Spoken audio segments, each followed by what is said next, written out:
és un marrón, Ara ja fem. A la comissió informativa tothom va entendre el que jo vaig explicar i ningú em va dir doncs no, aleshores no. No sé si la comissió informativa està d'acord en que és un error que vaig explicar el com i el per què, i que el que s'estava aprovant és el que acabo de llegir. Deixeu d'estar de títols, és el que acabo de llegir. Si es vol votar en contra, es pot votar en contra, no passa res. El problema és, evidentment, Esquerra Republicana i el PSC estaven en contra d'un increment de retribució als treballadors. El que passa que nosaltres, com a grup municipal, amb l'RLT, tenim uns plantejaments que no té res a veure amb l'avaluació de llocs de treball. Ara com ho fem? Digui vostè legalment com ho fem, això.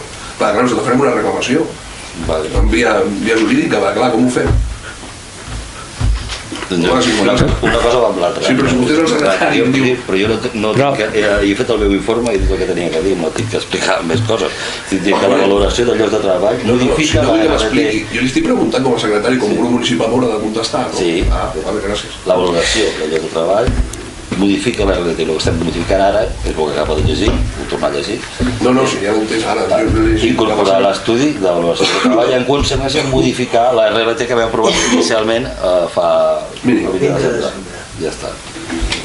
Miri, jo li diré una cosa. Perdó, vol intervenir vostè, no sé si el callo. No, acabi i intervenc, sí. Només dir que és una cosa que és sorprenent, això. El que ara ens trobem, quan hem fet la votació a l'anterior punt, hem fet el raonament i de més, se'ns sorprèn. Com vol que li digui? Això no sol passar, crec jo, molt sovintment. Ara vaig a ficar més cullerat. És que és un desmadre, esto. Em sembla recordar que una de les coses...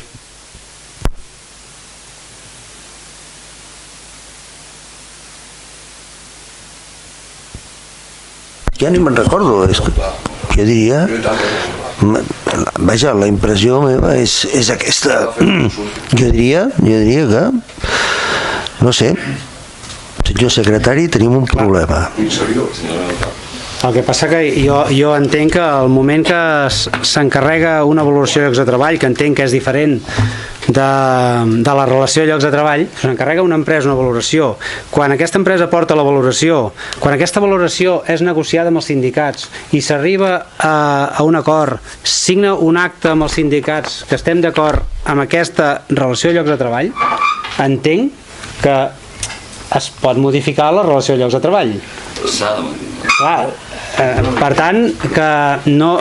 Si vostè m'estava dient que estava d'acord amb que es fes una valoració, estava d'acord per la millora dels treballadors o per la igualtat, perquè no és només millora, doncs els treballadors, que vostè estava d'acord que es faci, per tant, entenc que hauria d'estar d'acord amb la modificació de la relació de llocs de treball.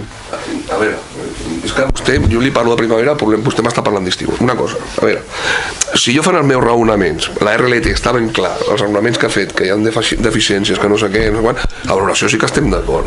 Però clar, el que no em pot fer ara és dir, si vostè aprova la valoració, està aprovant la RLT. Pot aprovar la valoració. Bueno, però llavors, a veure, perquè això és problema de secretaria, no meu. Jo tinc una pregunta, i ara no des del punt de vista d'un grup municipal, sinó des de qualsevol treballador que sigui present avui i que vulgui fer una reclamació. Aquí hi ha uns resultats que poden estar molt bé per molta gent, però imaginem que algun treballador o treballadora vol presentar una reclamació contra com queda aquest treballador o treballadora amb una puntuació que llavors té una traducció econòmica. Ho ha de fer contra la relació de llocs de treball o ho ha de fer contra la valoració? Jo crec que és contra el resultat de la valoració. Evidentment. Crec, és una opinió, no sé. No és contra la relació de llocs de treball. No es pot fer un recurs contra un informe. S'ha de fer un recurs no sé. Pot votar un informe.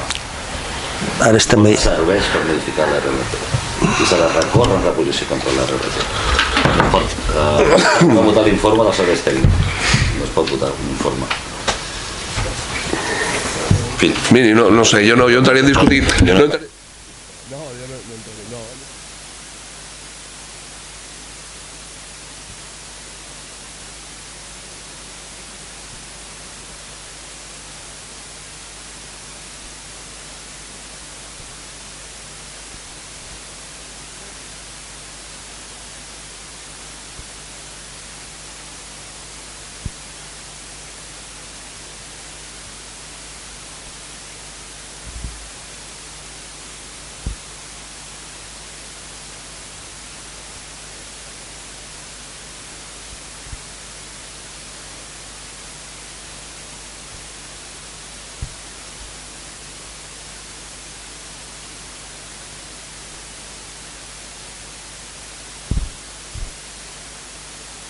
Vale?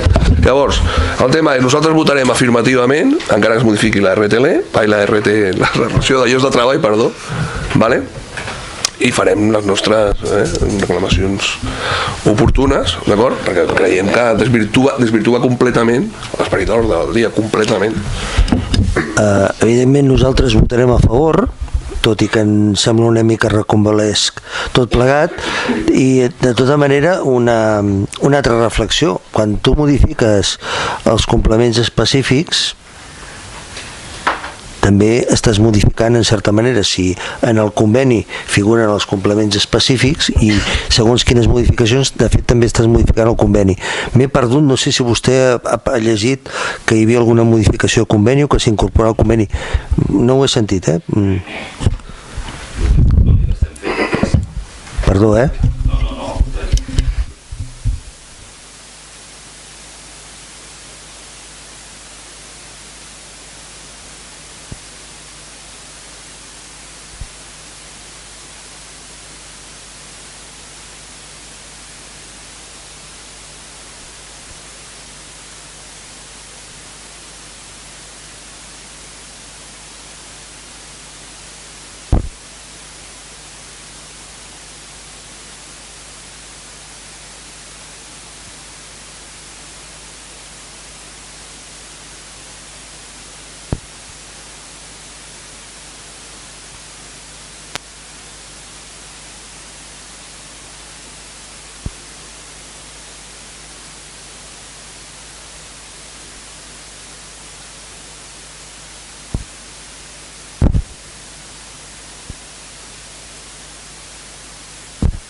Refermo amb el que s'ha parlat doncs, amb els sindicats i ho entenc així. Vull dir que sí que és cert que un dels acords amb els sindicats és que si es feia aquesta valoració de llocs de treball, doncs jo com a alcalde l'aplicaria, que és cert que els sindicats diuen això, bueno, diuen si no es vol aplicar de cop es pot fer en un any o en dos, però segons la llei no, en teoria s'ha d'aplicar, sí, val? Per tant s'ha aplicat. M'he oblidat d'explicar perquè crec que hem de ser un ajuntament transparent i per tant doncs aquests augments que al final no és que s'hagi augmentat el sou, torno a repetir, tots els treballadors, és que si no hi havia diferents, llavors quan s'anivella a l'alça, és a dir, el cobra menys, no es baixen sous, sinó que el que cobra menys passa a cobrar com l'altre, i per tant això suposarà per l'Ajuntament un increment de 23.772 amb 23 euros bruts anuals que cobraran més els treballadors. Val? Bé, doncs... Senyor alcalde, hi ha algun CPT? Perdó, hi ha algun CPT aplicat a algun treballador? N'hi ha... que no recordo ara... Perdó. És un complement personal transitori. Sí. Perdó. Perdoneu. Tinc la taula. Penso que no, però bueno... No hi ha? Ningú? Espera un segon, que tinc aquí la taula.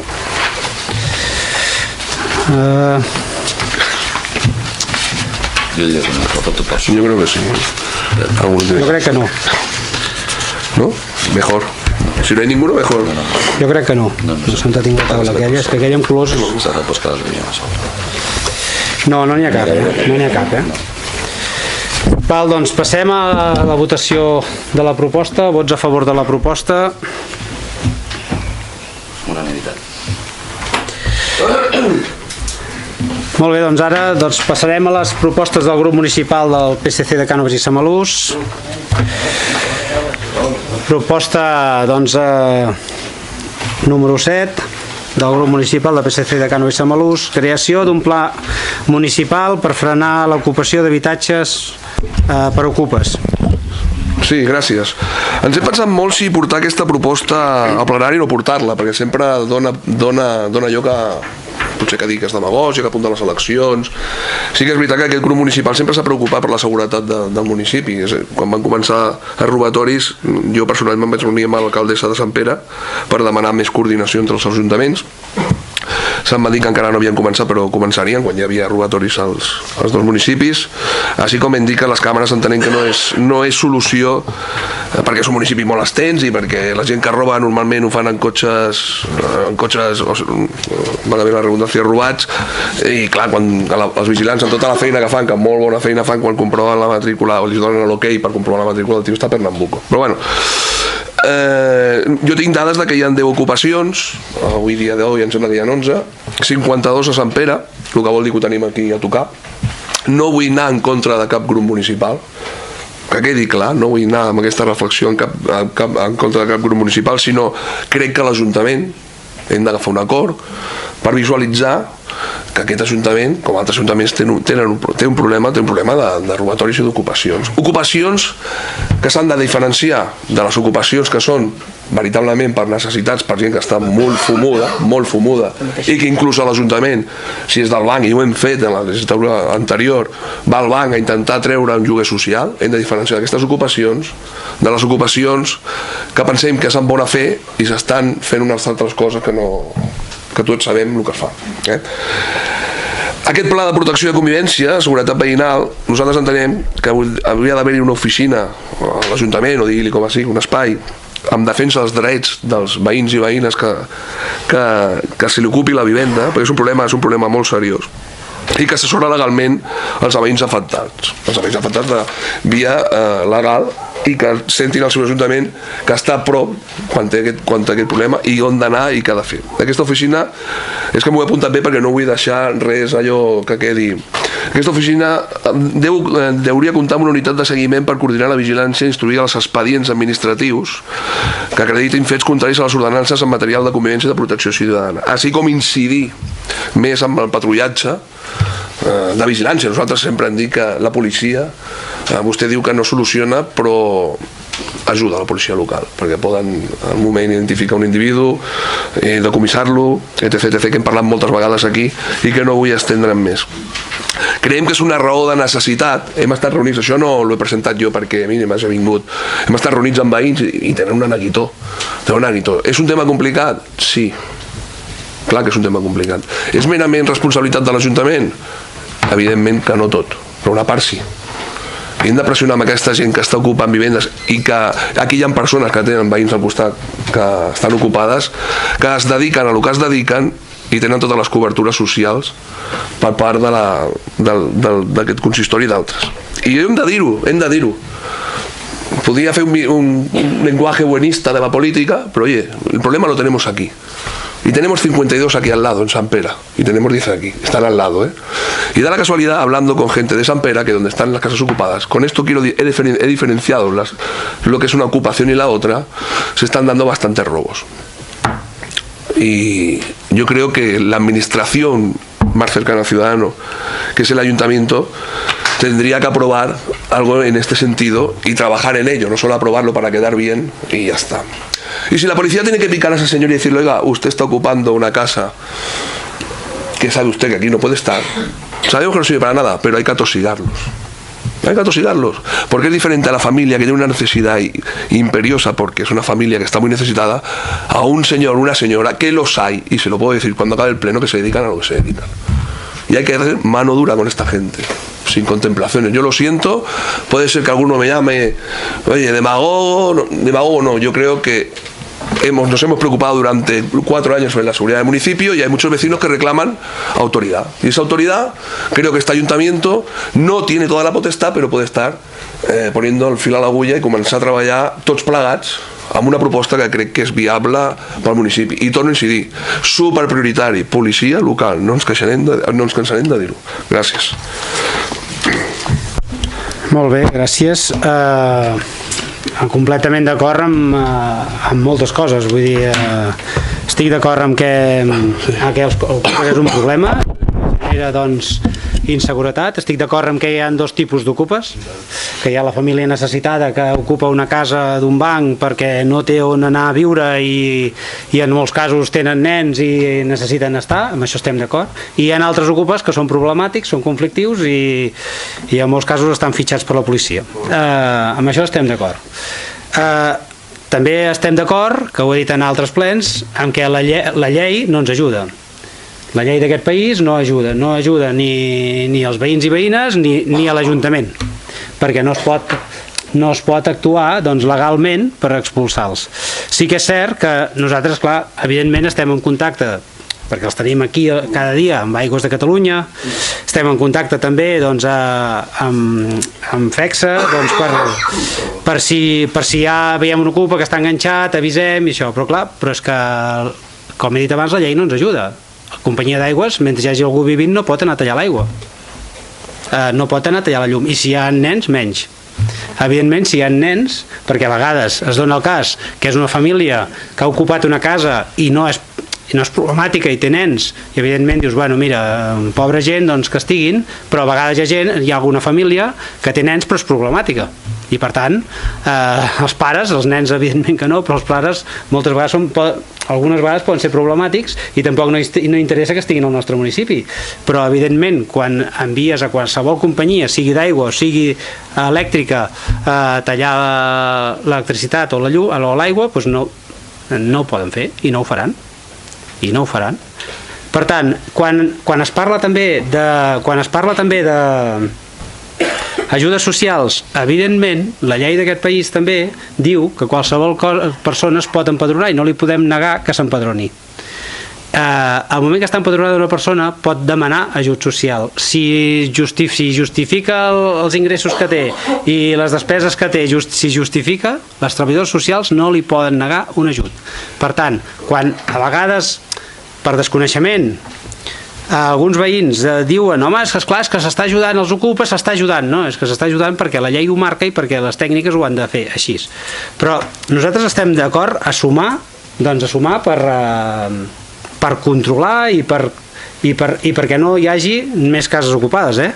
Per tant, que nosaltres en principi donarem suport a aquesta proposta, però jo li vull demanar, ja que ha presentat vostè la proposta, jo li vull demanar que siguin vostès els que marquin ja una data de reunió, no cal que sigui avui, que marqui, i que ens trobem per començar a parlar quin pla organitzem, perquè evidentment jo puc venir com a alcalde aquí i per voler quedar bé perquè vostè ho entendria així, perquè venen eleccions, dir-li sí, no pateixi, l'Ajuntament farà, l'Ajuntament farà el que pot fer, el que li deixa fer la llei.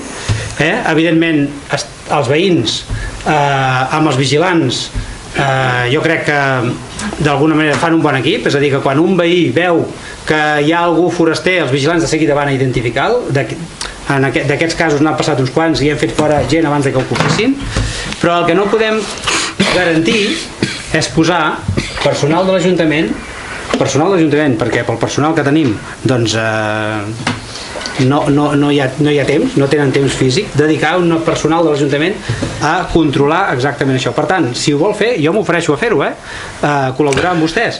Si ho vol fer, hem de col·laborar-hi els polítics. Escolti, perquè el personal de l'Ajuntament és que no donen permís. Si li estic dient des del principi, si nosaltres una proposta i s'aprova, evidentment l'Ajuntament ho ha de tirar endavant i les reunions que facin falta. Si la gent no ens ajuda, ens hem d'ajudar nosaltres. Ens hem d'ajudar nosaltres a començar a dotar i que la gent que ve a cometre delictes i ja no està amb una ordenança de convivència com ha de ser, a que senti aquesta pressió. I no costa res posar una persona que assessori a la gent que li ocupen la casa quines mesures ha de seguir via legalment. No tenim la solució? Clar que no, però jo no estic queixant-me de la mare i el fill que està ocupant una casa. Jo estic queixant-me i he dit que quedi clar la diferenciació d'ocupació per veritables necessitats o gent que ve a lo que ve, a ocupar i a utilitzar l'ocupació per la que l'ha utilitzat. N'hi ha casos, i ara n'hi ha dos.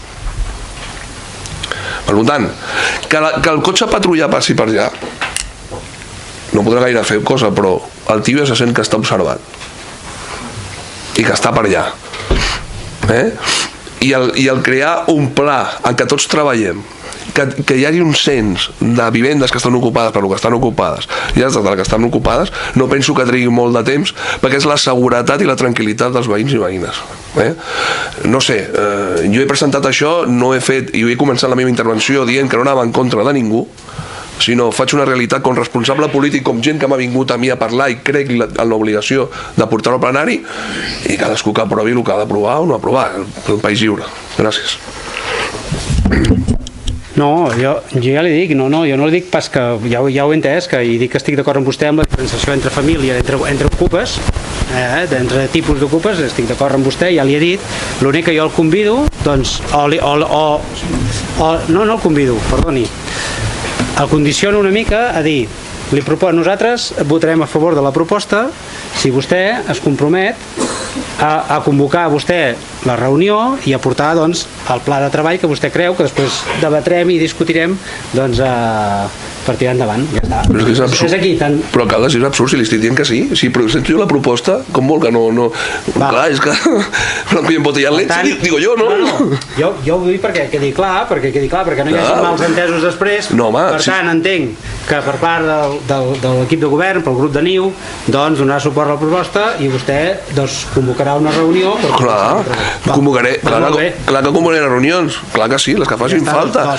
No com vostè que diu que es reunirà amb el grup municipal socialista i quan es reuneix ha passat 4 anys, però bueno, gràcies. El grup de...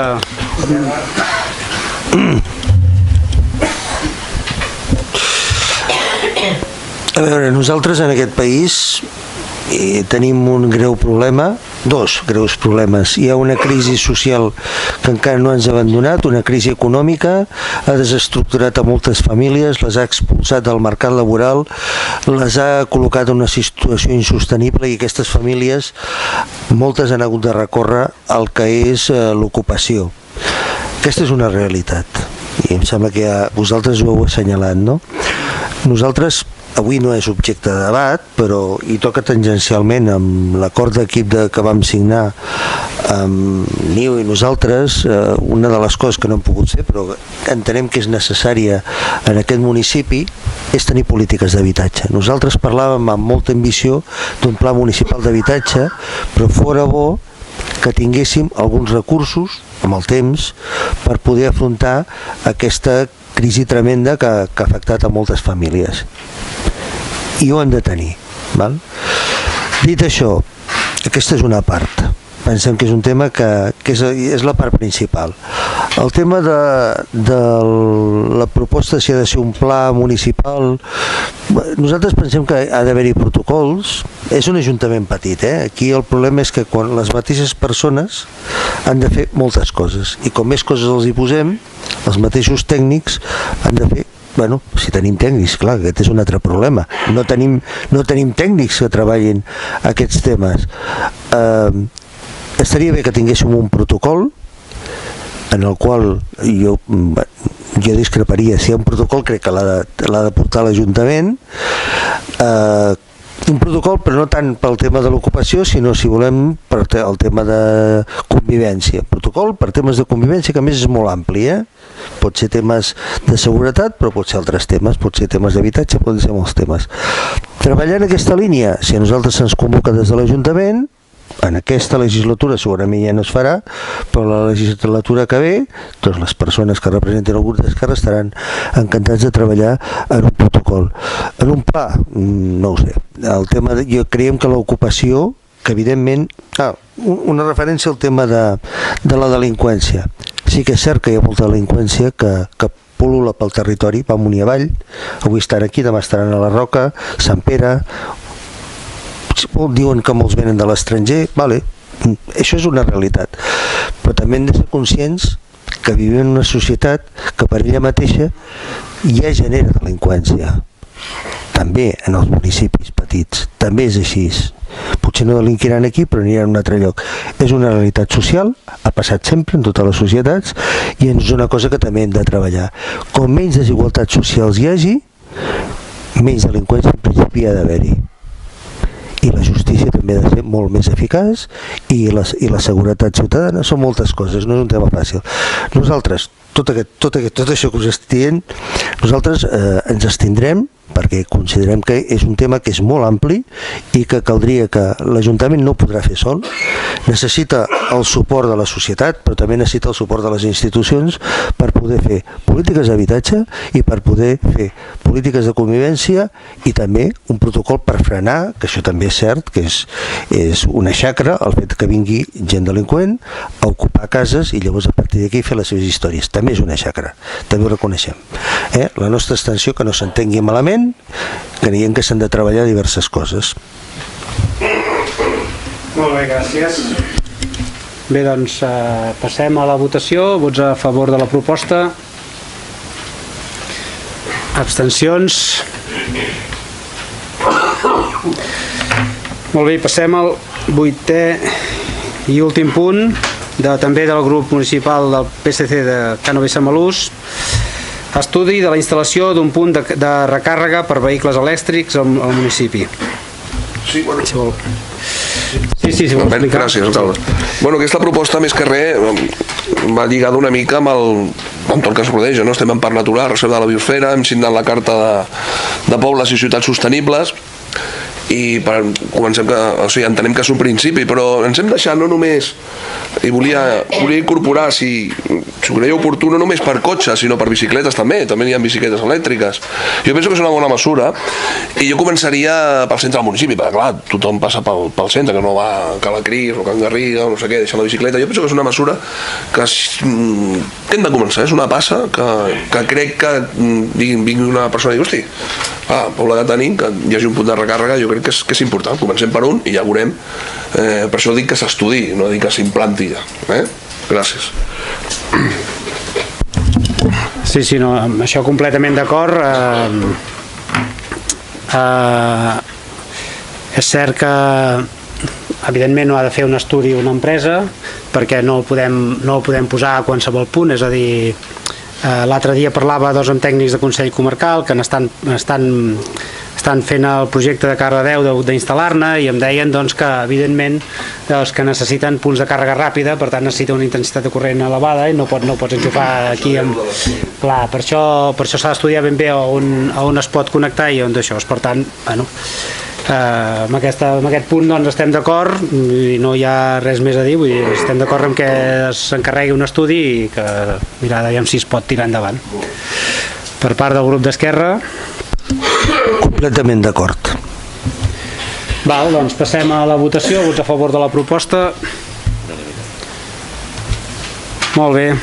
Ara, següent punt, afers urgents no n'hi ha, per tant passarem a les preguntes del grup municipal del PSC. La primera pregunta del grup municipal del PSC diu: durant l'any 2018 quants diners s'han recollit del pàrquing de l'Embassament i el de Can Domènec? Bé, s'han recollit 14.726 amb 90 cèntims. Bueno, ja contesto seguida la següent pregunta, que és en què s'han invertit aquests diners.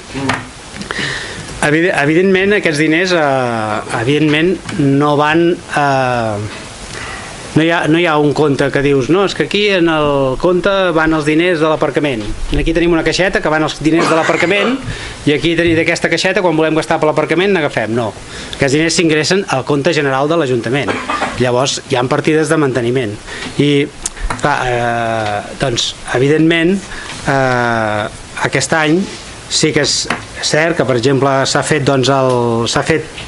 arreglat el camí d'anar a l'embassament, tota alguna zona que inclús abans de la braseria Canela, que hi havia on la carretera estava tombada, que inclús era perillós, s'ha asfaltat allò, s'ha fet tota una sèrie de parxes d'asfalt allà, que ha costat això 16.942 euros, però d'aquí també es paguen els lloguers dels terrenys de l'aparcament, que són 500 euros mensuals, per tant estem parlant de 6.000 euros a l'any. També doncs es paga l'Ajuntament, tenim la informadora, que la informadora és un ajut de la Diputació, però que l'anterior equip de govern, doncs si no recordo malament el 2013, li va ampliar una hora més d'informació, d'informadora, que per tant aquesta hora va a càrrec de l'Ajuntament i que a partir del març més o menys. Doncs a partir del març s'intentarà si es pot augmentar una mica més, perquè a les tardes, que no hi ha la informadora, treballa fins a les 2, i a les tardes, quan s'allarga el dia, hi ha molta gent i creiem que és necessari que continuï estant. Per tant, però bé, això ja és de cara a un futur. Estem parlant amb què s'han gastat aquests diners, no? Doncs totes aquestes despeses són les que s'han anat fent. A part, quan he començat dient que això va al compte general, he dit això, perquè clar, el manteniment, el desbrossar, el que passi a la brigada a recollir papers, tot això és una despesa de l'Ajuntament, que és una inversió allà. El que passa és que no la carregues, no treus els diners d'aquests 16.400, sinó que ho treus de la partida d'obres i serveis, la partida personal de capítol 1. Bé, jo ho dic perquè, com ha dit vostè, a la de l'avançament, com sempre li he dit en molts plens, això és de la Generalitat. Per tant, vostè el que té que fer és demanar l'ajut a la Generalitat i s'estalviar els diners de pressupost ordinari. Aquests diners, per què ho dic? Perquè quan estàvem nosaltres, el camí fluvial està que dona pena. El camí poblat Iber, que encara més, els arbres estan sobre els cartells d'explicació. Aquest camí i el poblat Iber va costar però molt que ens donessin la ruta Iber de tot Catalunya per tindre això, que si era bé l'home aquest, el director de la Generalitat, com va vindre quan estava jo, i veiés com està el camí, t'asseguro que deixem d'estar a la ruta aquesta Iber. I si no tenim quasi turisme en aquest poble, si encara vosaltres passeu de tot, deixeu tot, fet una porqueria com està, des de l'UEU, que turisme pot vindre aquí a Canoes i Samalús. Per això et dic quan va costar, perquè nosaltres fèiem amb aquests diners d'agafar aquests camins i que estiguin una mica en condicions. Per això era aquesta pregunta. Molt bé, vostès feien el que creien que havíem de fer, evidentment. Vostè diu que amb aquests camins feien aquests diners, jo torno a repetir que vostès amb aquests diners no feien aquests camins, vostès ho feien del compte general de l'Ajuntament, de les partides pressupostàries de personal o de les partides pressupostàries d'obres de servei, de manteniment de vies urbanes, manteniment d'edificis, vull dir, no feien aquests diners. On veien que feia falta. Li tornaré a repetir i ja, si volen, ho buscarem, i anirem a la Generalitat, i si volen anirem junts. Escolti, el dia que es fa l'embassament, l'any 87, quan s'acaba l'embassament, i es fa una reparcel·lació de tot el municipi no, de Cànoes i Cardedeu, que reparcel·lació vol dir que el pagès que tenia un camp petit, l'altre que tenia un camp petit, els ajunten i en aquest li treuen un tros i li donen allà per fer camps més grans, perquè siguin més productius. Inverteix uns diners en fer tot això i inverteix uns diners en fer els ponts de la Riera, com el d'aquí a baix, del Camí del Castellà, com els de Cardedeu, com baixant a Cardedeu, que hi ha 2 ponts més, els va fer la Generalitat i ens asfalta aquesta carretera. La carretera d'abans no passava per aquí, passava per baix del Molí, fa aquestes obres, fa tot això.